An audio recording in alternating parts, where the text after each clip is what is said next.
This is Kenneth at the one and only Fanatic Cigar House in Lodi, New Jersey, here with the Cigarians presenting tonight's burn. Let's smoke.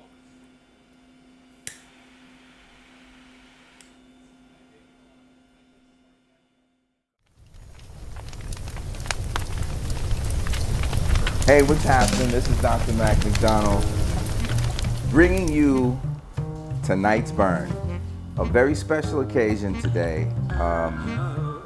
First of all, it is during the daytime. We normally record our episodes in the late hour, but today it is over 100 degrees.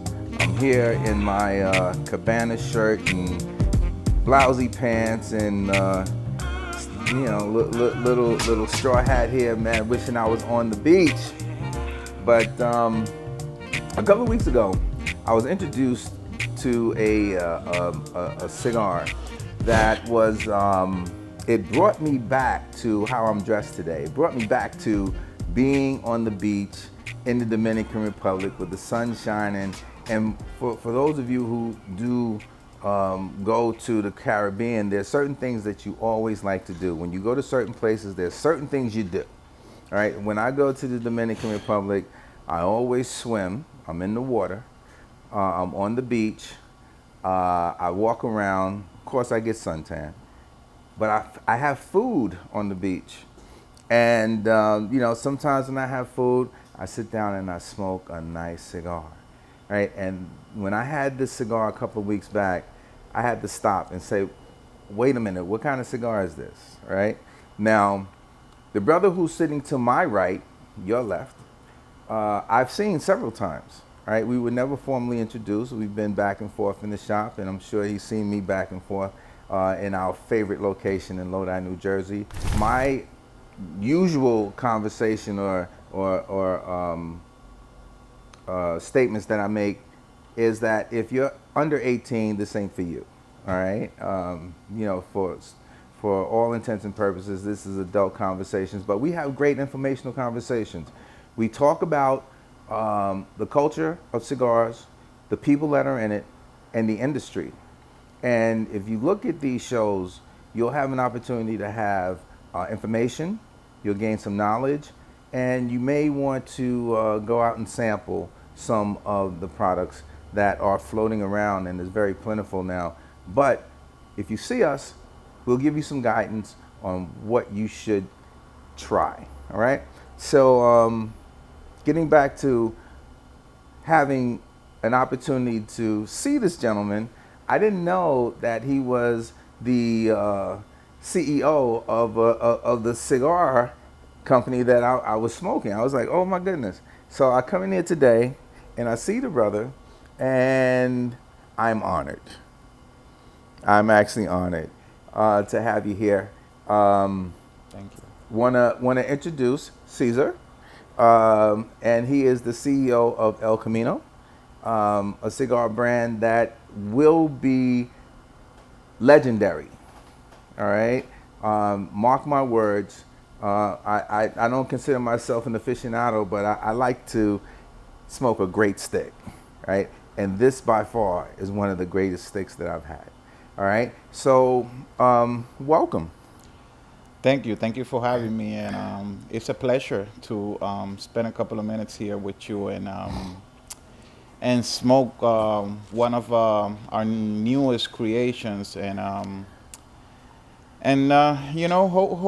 that that it gets to every smoker out there, and hoping that they all enjoy it. We've we've been doing super great the past few weeks, especially with the new product with the Caminos Claros.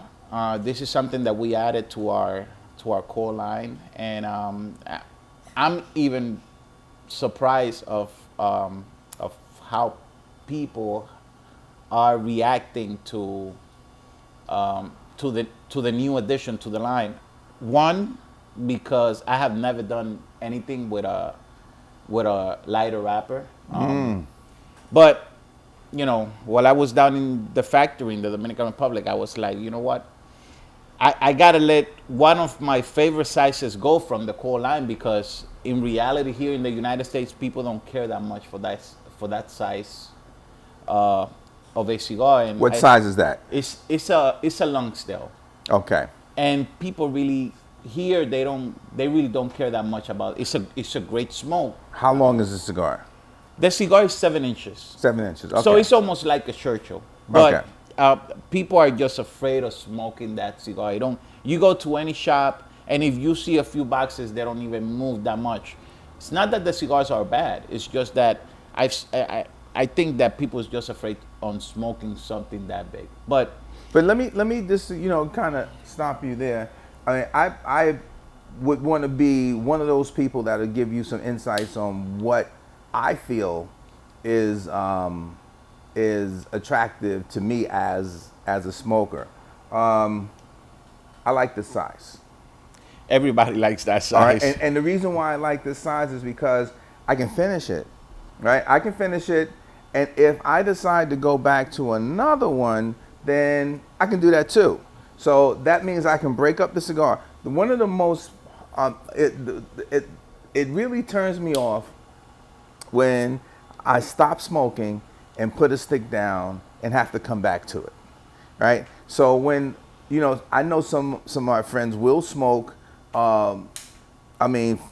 incredibly long cigars. I mean, and I don't know, for me, I don't know why I don't see the sense in it, but 7 inches was, or is for me. Now remember, and sorry to interrupt you, it's not a big bring gauge. So Okay. the cigar is not gonna last you 3 hours. Ma. The cigar is probably, depends on how you smoke. I know a lot of people that smoke very fast. Ooh. So they'll probably smoke the cigar hour 15, hour 20 minutes. Okay. Like when I smoke, I like to take my time. Right. I like to savor Right. the smoke. I like to enjoy every cigar that I lit up is for me to enjoy. So it's not for me to rush it, or because it, to me, it's like, when you go to church Yes. and that's your time for peace. Every time it's like to me it's like a religion. I lit up a cigar. It doesn't matter if I'm driving. It doesn't matter if I'm with my kids. Whatever. This is my time of peace. I can find peace even when I'm like around a lot of craziness. But to me, every time I lit up a cigar, it's for me to enjoy. I'm not lighting up a cigar just to smoke or whatever. No. So, but going back to the cigar, the thing is, I decided, you know what, I'm gonna let this size go because it's not moving that much. So I wanna refresh the brand. I wanna come out with something that that people will enjoy. But I'm not gonna lie to you, I was afraid because I'm like, I know the market, at least on the East Coast, New York, Jersey, PA. So I'm like, are there shops going to, are they going to support this craziness that I'm coming out with? I'm thinking, should I? Because I do enjoy a few cigars that are wrapped with a Connecticut wrapper, and it was, I was very hesitant. So I went around, speak to a few of my friends, with my guy that I do some work in the Dominican Republic. I'm debating what should think. Should I? Is people going to support a cigar with a lighter wrapper coming out, coming from my brand? And they're like, why not? If it's something unique and it tastes different, and it's made with with your heart, why not? He was like, I'm pretty sure people's gonna be able to appreciate that cigar.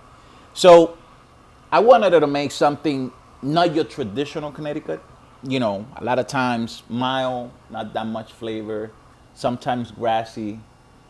I didn't want to make something boring. So we were working with some very unique wrapper from Ecuador, which is very nice and sweet. And, you know, and we were able to combine some tobaccos. And he said, you know, let me tell you, right off the bat, you get a lot of sweet, you get a lot of both flavors, but it's not at all. It's not a boring smoke. You have some strength. You have some white pepper on this cigar, and I think that's what people are liking the most right now. That it's not. People look at something with a light wrapper and they right away they think, oh, that's mild. You know, this is not your typical Connecticut. It's not a mild smoke. It's a medium. I'll say medium. You know, with some white pepper. So the cigar just graduates on flavor. It's creamy. The aroma is very floral. You know, it has some citrusy. It's a very complete smoke, to my knowledge, to what I can understand, and I think that's what people is enjoying the cigar so much for the past couple of weeks that the cigar just came out. Wow. And I mean, it's very nice what's happening with this. Other people smoking the new. I call it the new because I tweaked it a little bit. So before we were using a hybrid from San Andres. This time I decided, you know what? Let's make it a little bit stronger. Because that's what you guys are smoking out here nowadays. That's why the market is so open to Nicaragua, because Nicaragua is making cigars that are some, like, I'll say most of them, they are stronger than the cigars coming out of the Dominican Republic, because we are more about flavor, you know, full flavor, medium strength. You know, Nicaragua's flavor, but their strength has to be up here. And I noticed, because I go, you know, locally, I go to every shop and I smoke and I see what guys are smoking. So I said, you know what, I got to step up my game. So let's make something a little bit stronger. I still want to have the same, you know, balance. I would still want to have the same bouquet of flavors and everything. But let's do something that everybody is going to enjoy. You know, so I told my guy in Tamboril in the Dominican Republic, you know what, we got to step up the game. No, you know, before you go on, I mean, because I'm sitting here and I'm just listening to you describe what you do in your business, and the viewers will have a chance to see what it's like on your side. But what you've done is you were able to describe bouquet, citrusy, creamy. You know, you had so many different adjectives, you know, for the taste of a cigar. And when you have a tobacco leaf in front of you, you don't see all that. Right? And then, you know, how do you, as a cigar smoker, come to a place where you can have all of those things, or some of those things, and even more importantly, be able to tell what that is, you know, and be able to describe it? I mean, creamy and peppery and white pepper and black pepper. What is that? That's just a great thing that you brought that up, because, and I know this is going to get a lot of people mad, and but here, I mean, some years ago, you know, I started watching these guys, you know, rating cigars, this and that. Yeah. And I'm like, am I becoming dumb or stupid, or because they talking about things that they tasting while smoking a cigar that I'm like, what? Am I going crazy? You know, they talking about I mean, it tastes like meat. It tastes like Leather. there's a guy that I'm not. It tastes like tuna. I'm like, what? Yeah. So when I tell you creamy, but you know, there was a point that I said, you know what? I gotta stop myself and I gotta try to find a way to understand what these people are saying. And yes, I've become more like I've learned when they use those kind of ways on trying to identify a cigar, you know, to me it's still crazy, but I know how to introduce it from what they're saying to what might be on a smoke when you smoke the cigar. But it still don't make a lot of sense because there's a lot of new smokers out there. Exactly. That they're gonna be thrown away. They're gonna be they're gonna be looking for some cream. Yeah, they no, but I think the right way to say it, when I tell you cream, I can be telling you so many things.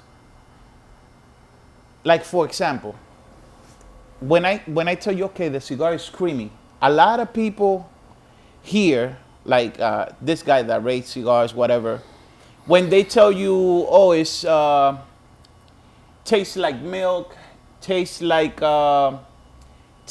chocolate, that's cream. When they tell you, oh, coffee, that's cream. What else? You know, that's the right word to use. It's creamy. But here I am telling you, now if you tell me it had hints is different.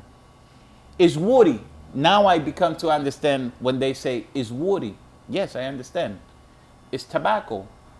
It comes from the soil. It comes from where the wood comes from.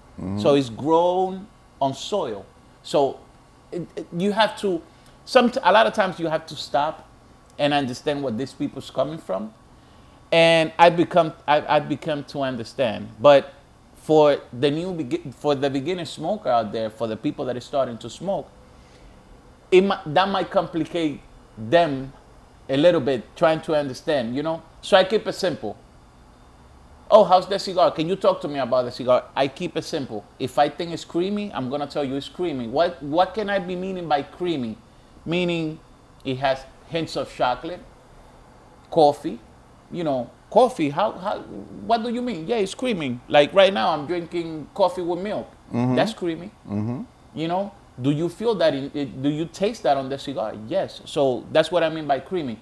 Peppery. When I tell somebody the cigar is peppery, that means the strength is up there. I become to understand when in the United States they tell you, okay, white pepper, black pepper.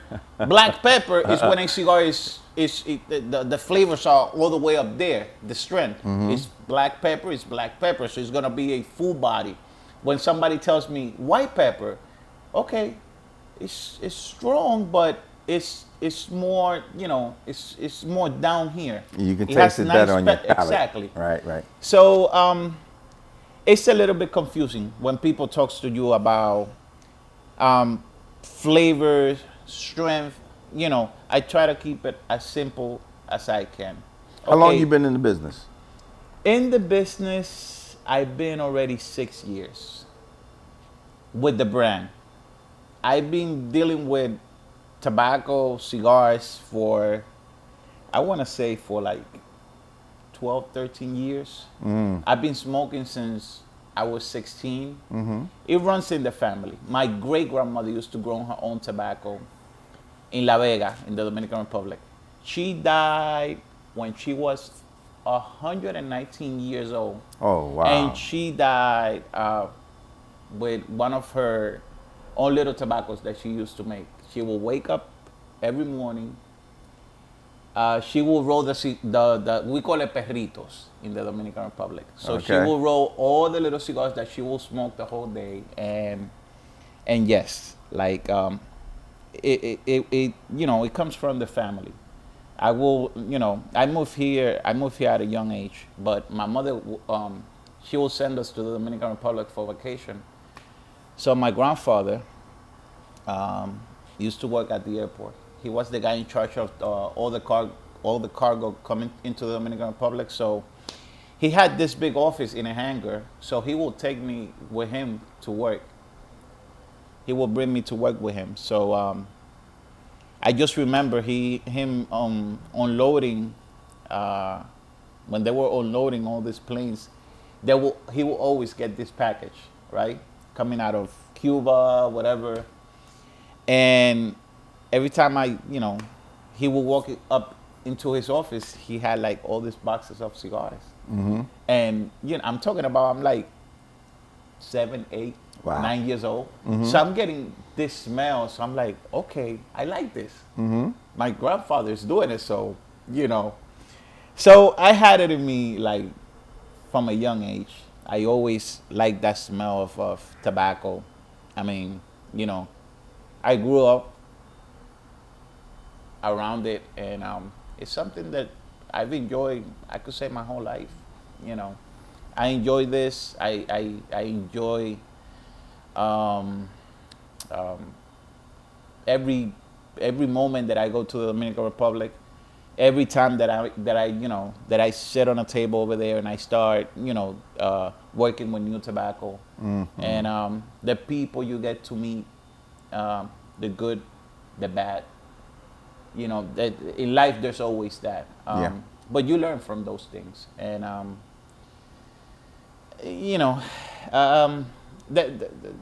what I can say is the most that I like about this industry is that you learn something new every single day. Okay.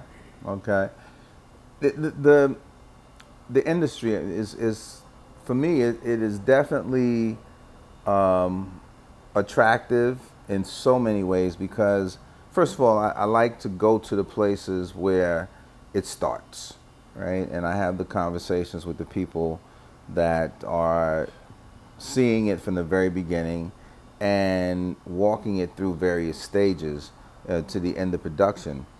The one thing that really gets me is we have certain places that create different products and they're able to identify that blend that makes their brand unique, right? So it comes with a level of experience. It's sort of like a connoisseur chef, right? So you make a dish. You can make a dish. Wolfgang Puck can make a dish, and Bobby Flay can make a dish, and it may be the same dish, but it'll taste differently, right? So you'll have broadleaf, you'll have Connecticut's, you'll have the Nicaraguan fillers, you'll have all of those things that are pretty much the same, grown in those different countries. But when you go to different brands, what is it about creating the idea that you have in your head and presenting it to people who are at the other end of it and they want to smoke? I mean, what happens from your head from the very beginning to the end where you present a stick to someone? How does that process create this product? The process, a lot of people ask me, a lot of people that want to get in the business. And I'm afraid to tell them, you should think about it because it's not like, like it looks, like it seems. You have cigars, you sell it, whatever, it's a long process. It takes time. It takes creativity, money, tears, a lot of time. Of course, when you want to make something, good, when you want to give something to the people out there, to the people that to the people that you want them to smoke your product. I mean, it's a long process. People don't understand that, you know, you go to a cigar shop, you grab a cigar, and that's it. That's not it. I mean, for me, you know, I feel like if I gotta make myself proud first before I come out with a product. You know, like from the beginning, going through all the factories, learning, talking to people. Okay, you know, to this day, I go down to the Dominican Republic every 2-3 months.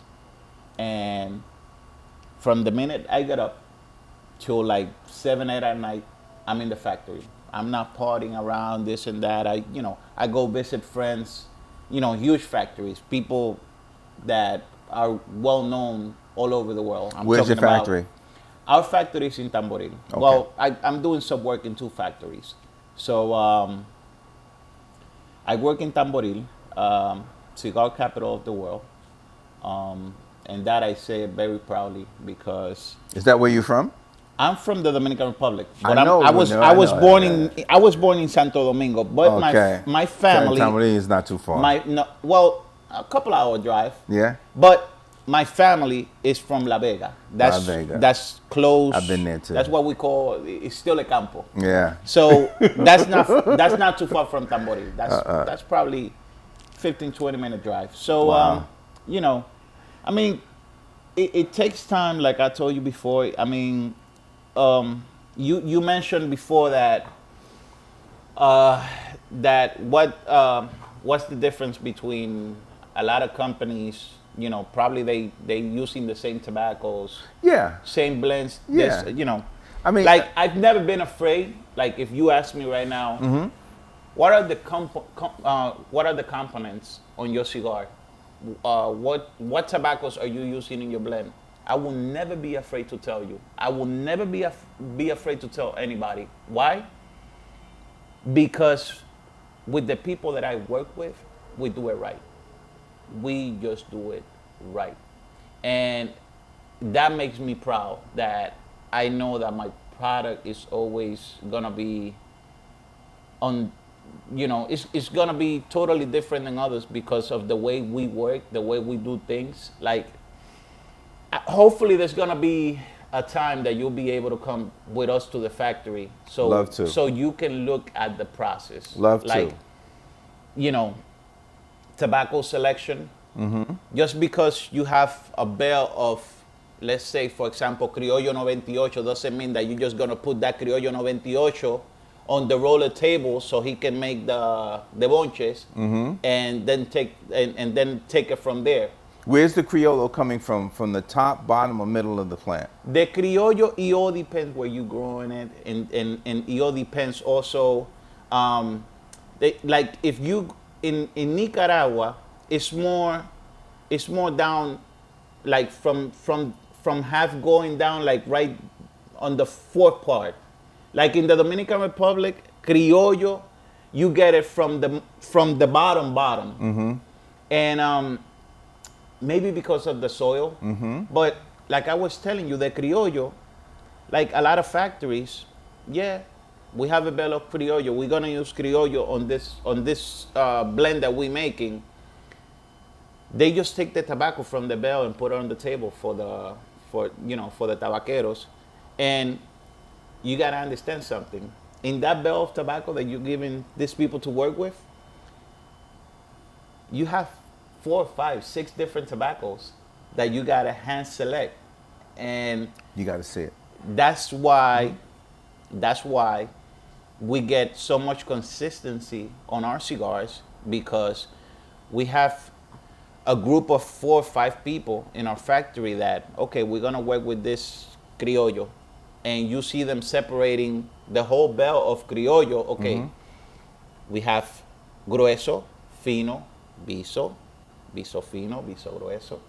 So each tobacco, you know, in accordance, you're probably not gonna be using it all, but out of the 4 or 5, you're probably gonna be using the fino or the grueso. That's what's going into your cigar, not all of them all together. That's when you go buy tobacco, bales of tobacco. That's how they sell it to you. They don't separate them for you. They don't separate. So Just a little short thing. You're telling me things that some of the stuff I know, right? So when my grandmother was a sharecropper and she lived on a farm, she had a house on a cotton field, right? And they grew cotton and they grew tobacco.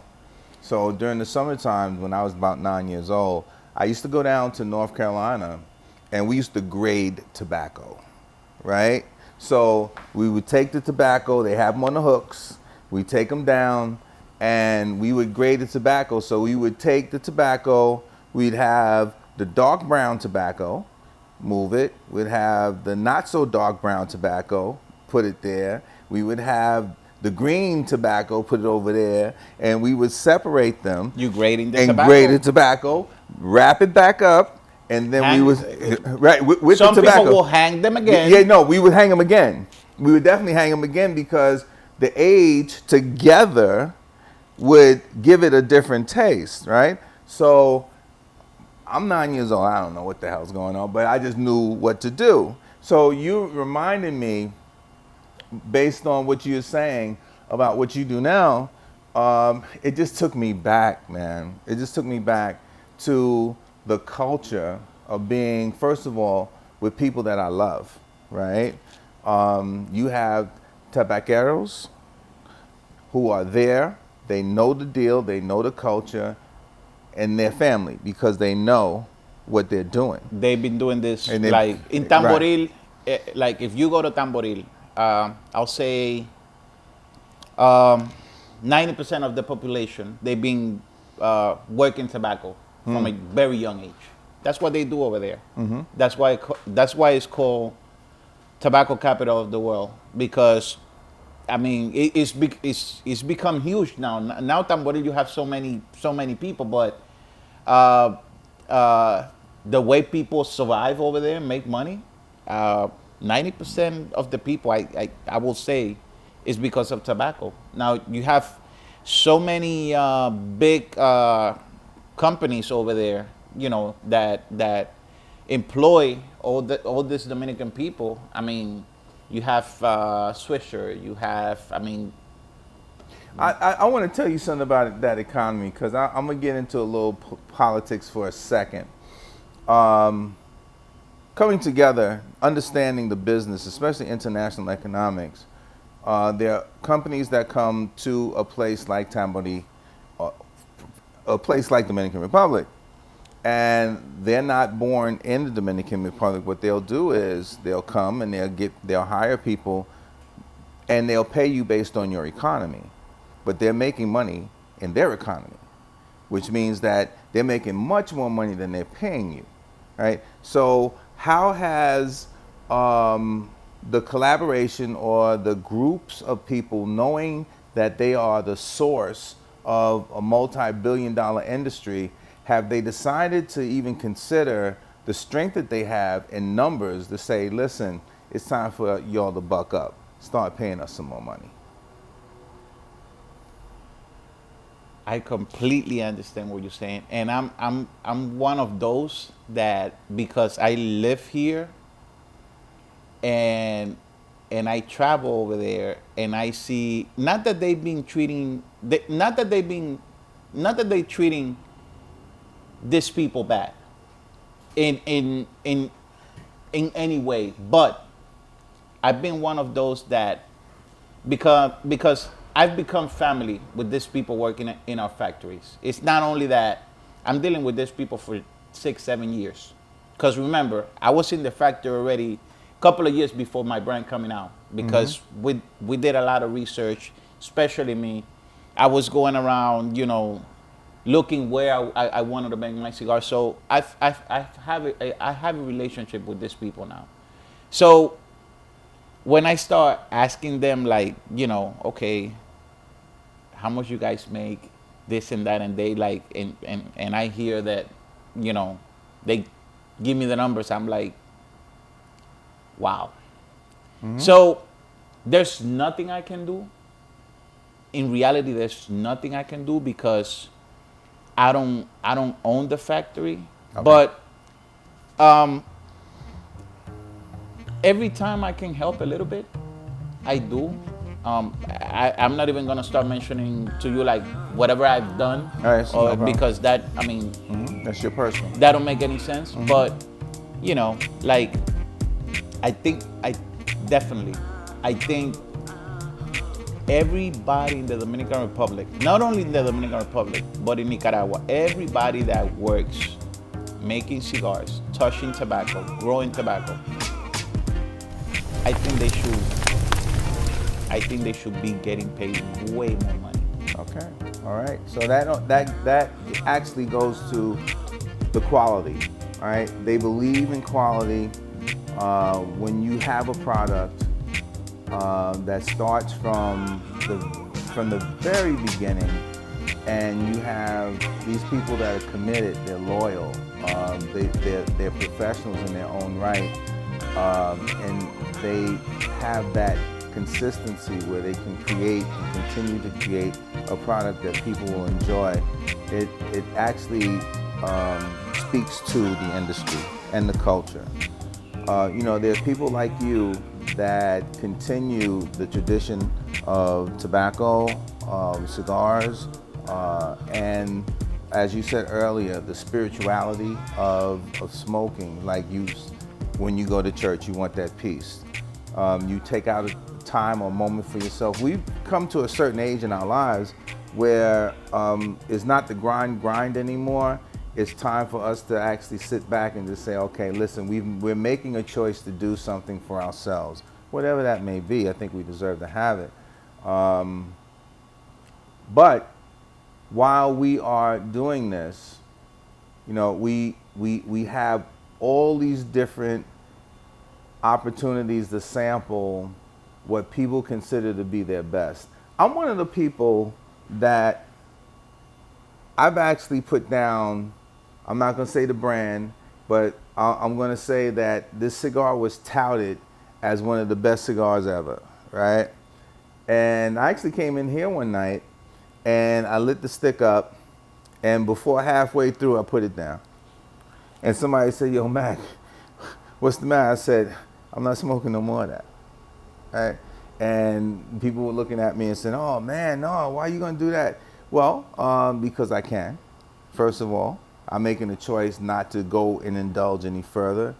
And and it wasn't even the money, because now we have ranges of cigars and what you spend for cigars. You can go from $3 to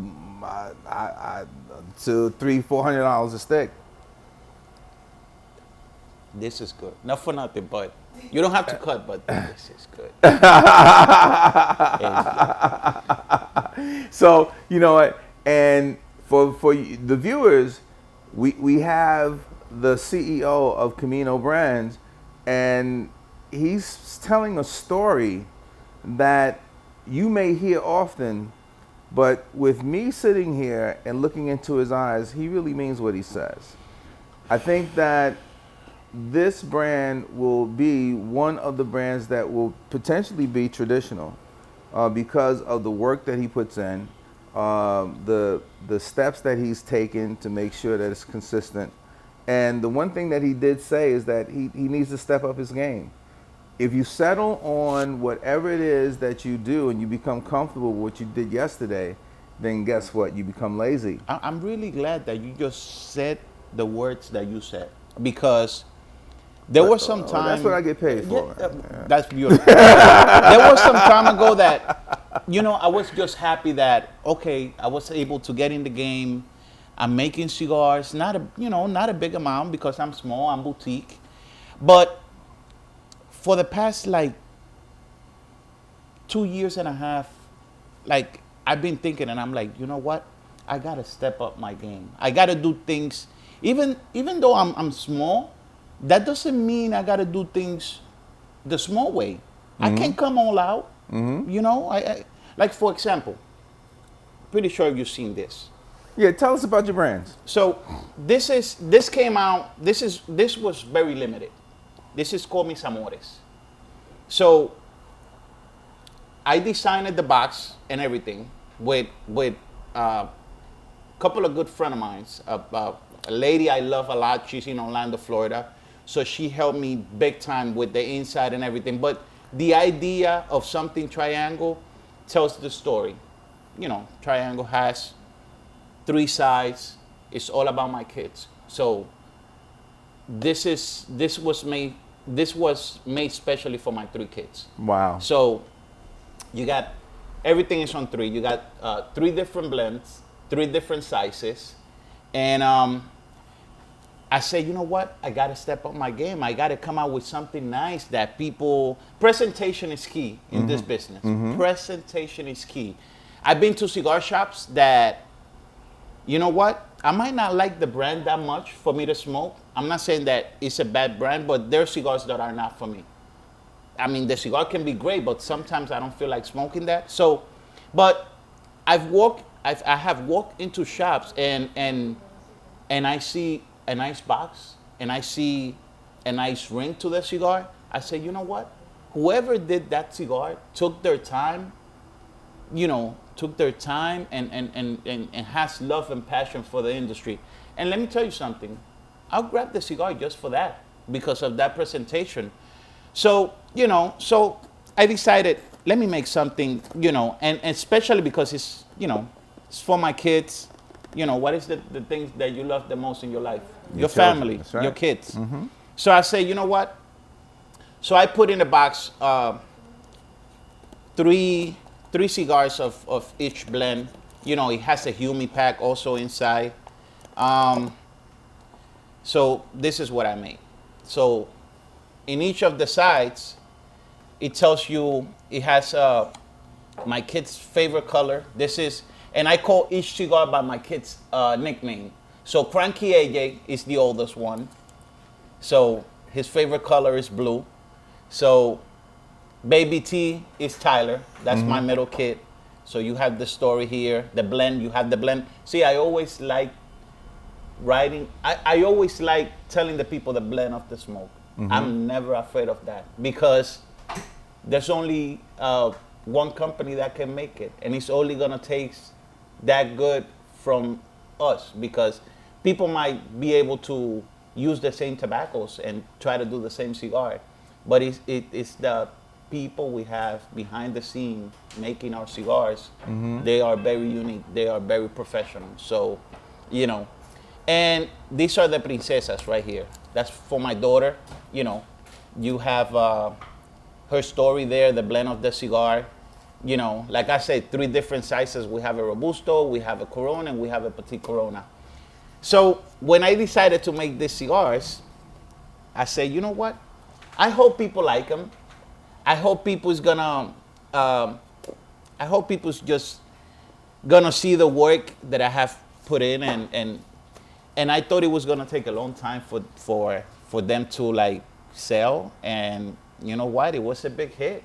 It was a very short production, because it was something special. It was only 3,000 cigars of each blend. Okay. But people went crazy about them, and they did enjoy and like all the cigars, and they flew, like they went away, and But the newest creation right here, again, I gotta step up my game.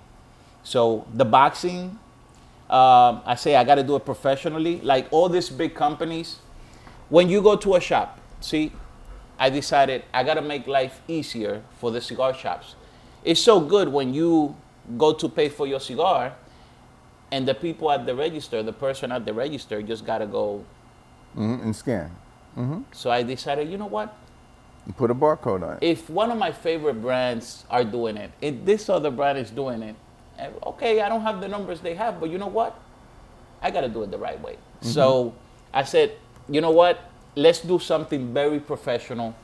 I think that with the new product, I was able to do, or at least to get close to what all the big companies are doing. And people, the smokers, like the regular smokers, like you and myself, we appreciate seeing something very professional like that. Listen, like I said before, the cigar might not be that good, but you know what? If you represent it the right way, and you just hear positive things out there, people are going to they're going to support the brand, and that's the whole idea behind it. With the last few minutes that we have, I'm going to ask you a favor. You have a cutter? This is my cutter, Your finger? my nail. I always leave it up a little bit, in difference to the others, because this is my cutter. Yeah. Believe it or not. Yes. Okay. All right. Well, I'll tell you what. I'm actually going to. Thank you. Thank you. Thank you. Thank you. I'm going to join you. And this is something, and I will tell you, honest to goodness, the only time that I do smoke in the daytime, the only time I smoke in the daytime is when I'm on the Caribbean beach. Really? I never smoke during the daytime because I'm the family guy, got the kids, and you know I'm working, I'm running, and you know I just happen to be getting my kids ready to go to Disney, so we got haircuts and all that other stuff. But I'm gonna light this up. Why not? Because I'm kind of curious to find out what this lighter stick is going to be like. And I'm not the lighter wrapper kind of guy. And But- and I love hearing people say that, what you just said. Mm-hmm. Retouch it. Let's retouch it. I like to hear that. Why? Because again, I'm like, okay, give it a try. Just give it a try. Because yes, it is a lighter wrapper. Usually people, when they grab a cigar like this, they know it's gonna be something on the mild side. Mm-hmm. And that's what makes this cigar different. It's not your typical mild smoke. Just, you know, people might look at it and be like, oh, that's probably gonna be too mild. And I have to tell them, grab it, smoke it, give it a try, because it has a little bit extra. It has, like I was telling you at the beginning, it has all these flavors, all this uniqueness. It has it to me, not because it's a cigar that I made, but I think it's a very special blend. By the way, you know, I gotta mention his name, Francisco Chico Rivas, is with the guy that I work, one of the most respected guys in the whole industry. That's the guy that I do my work with, and the guy, tremendous knowledge in the tobacco world, and I think, you know, we hit a home run with this Ecuadorian Connecticut wrapper smoke. People's liking it a lot. They enjoying it, you know. It's interesting. And I'm only at the beginning, but it seems like I'm going to have a good ride with this stick. So for our viewers, in the final minute, can you tell them what it means to enjoy an El Camino cigar? Well, from the beginning, I've always tried to give something with that is different than anything else. I mean, of course, at the end of the day, you're gonna be able to compare it to this and this or whatever other brand, because tobacco is, at the end of the day, tobacco is always gonna be tobacco. But what I can say is, when you grab one of our lines, our cigars, I invite you guys to just grab whatever you think might fill you up, because you'll be able to enjoy it, because it's something made with the heart. It's something made with a lot of passion. It's something that every time a cigar is blended, every time a cigar is made, it's not thinking about myself. It's not thinking about, I'm gonna smoke it. It's thinking about all the consumers, all the people that have supported our industry. You know, all the cigars that I've come out with is thinking about all of us that goes, to and visit different shops, and like this cigars right here. Again, thinking about the guys that like, a little bit more presence, a little bit more, fire on their cigars. So, but I was able to put it like on a scale because I was able to come with something, full body, but I was able to come out too with something on the milder size, but something very complete, and I want to thank everybody for, for 5 years. That it's gonna be 5 years that I sold my first cigar. So I want to thank everybody that has been, supporting our, boutique humble brand, Caminos Cigars. The humbleness is going to be very loud very soon. I want to thank Cesar. What's your last name, Cesar? Reyes. Cesar Reyes. Wow. Okay. That name sounds like a famous name already. I want to thank you for spending time with us. Having the opportunity to feel like I'm on the beach. When I walk out of the shop and walking into a parking lot, I'm far from the beach. But right now, I can just imagine and fantasize about being in the crystal blue waters of the Dominican Republic and enjoying the stick right now. So with that, I want to say thank you for the opportunity to hear about the culture, to understand how you process the business and what people should be expecting. With that, I want to say this is Dr. Mac McDonald bringing you tonight's burn at the famous, and I do mean famous, Fanatics Cigar House in Lodi, New Jersey. Thank you to the Escoboza family for allowing us to be here today, and you will have an opportunity to come back again to hear us talk about the culture, the people, and the brand. Thanks a lot. Until next time, Dr. Mac McDonald, peace.